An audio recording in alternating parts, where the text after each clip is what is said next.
അത്ഭുതകരമാണ്. കാരണം ഒരു സിനിമ പിൻവലിക്കുക എന്നൊക്കെ പറയുമ്പോൾ നമ്മൾ മലയാളത്തിലും മറ്റ് ഭാഷകളിലുമൊക്കെ മുൻപും ചില അനുഭവങ്ങൾ അത്തരത്തിൽ ഉണ്ടായിട്ടുണ്ടല്ലോ. പക്ഷേ അതൊക്കെ വലിയ വ്യാപകമായിട്ടുള്ള പ്രതിഷേധങ്ങളും സിനിമ തിയേറ്ററിൽ പ്രദർശിപ്പിക്കാൻ കഴിയാത്ത രീതിയിൽ ആളുകളെ ബുദ്ധിമുട്ടിക്കുന്ന സാഹചര്യവും അക്രമവും ഒക്കെ നടക്കുമ്പോഴാണ് ഇങ്ങനൊരു പിൻവലിക്കൽ എന്നതൊക്കെ നമ്മൾ മുൻപ് കണ്ടിട്ടുള്ളത്.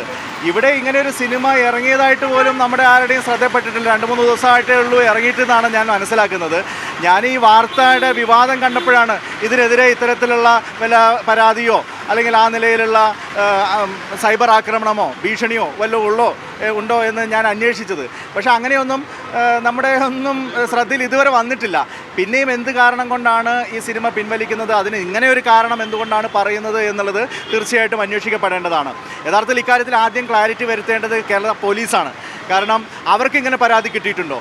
ഞാൻ ഇന്നലെ ഈ സിനിമയുടെ അണിയറ പ്രവർത്തകരുടെ അവരുടെ വാർത്താ സമ്മേളനം കണ്ടു. അതിലും പല കാര്യങ്ങളും വ്യക്തതയില്ലാതെ ഉരുണ്ട് കളിക്കുന്നതായിട്ടാണ് കാണാൻ സാധിച്ചത്.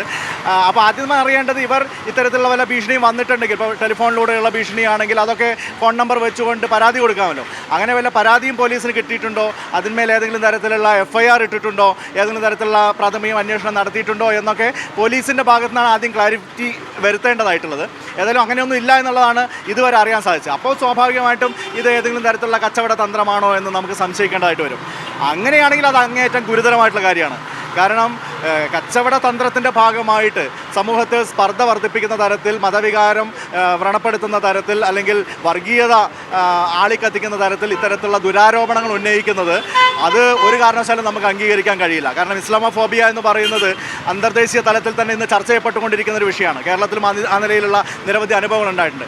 അത്തരത്തിലുള്ള വർഗീയവാദികൾക്കുള്ള ഒരു ഇന്ധനം പകരുന്ന ക്യാമ്പയിൻ അത് കലാരംഗത്തുള്ള ആളുകൾ ഒരു കാരണവശാലും സ്വീകരിക്കാൻ പാടില്ല. ഇപ്പോൾ രാഷ്ട്രീയ രംഗത്ത് പലപ്പോഴും നമ്മളത് കാണുന്നുണ്ട്. ഇപ്പോൾ തെരഞ്ഞെടുപ്പിൽ തോറ്റു കഴിഞ്ഞാൽ ഉടൻ അത് വർഗീയവാദികളുടെ വോട്ടാണ് എന്നൊക്കെ പറഞ്ഞുകൊണ്ട് രാഷ്ട്രീയ നേതാക്കന്മാർ ന്യായീകരണ ക്യാപ്സ്യൂളുകൾ ചമയ്ക്കുന്നത് നമ്മൾ കണ്ടിട്ടുണ്ട്. പക്ഷേ കലാരംഗത്ത് കച്ചവട തന്ത്രത്തിൻ്റെ ഭാഗമായി അത്തരത്തിലുള്ള ദുരാരോപണങ്ങൾ ഉന്നയിക്കുന്നത് കേരളം പോലുള്ള ഒരു ബഹുമത സമൂഹത്തിൽ സ്പർദ്ധയുണ്ടാക്കും. അതും യാതൊരു അടിസ്ഥാനവുമില്ലാത്ത തരത്തിലുള്ള ആരോപണമാകുമ്പോൾ അത് അങ്ങേയറ്റം ഗൗരവമായി തന്നെ കാണേണ്ടതായിട്ടുണ്ട്. അതുകൊണ്ട് പോലീസ് ഇക്കാര്യത്തിൽ സമഗ്രമായിട്ടുള്ള അന്വേഷണം നടത്തണമെന്നുള്ളതാണ് എനിക്ക് ആവശ്യപ്പെടാനുള്ളത്.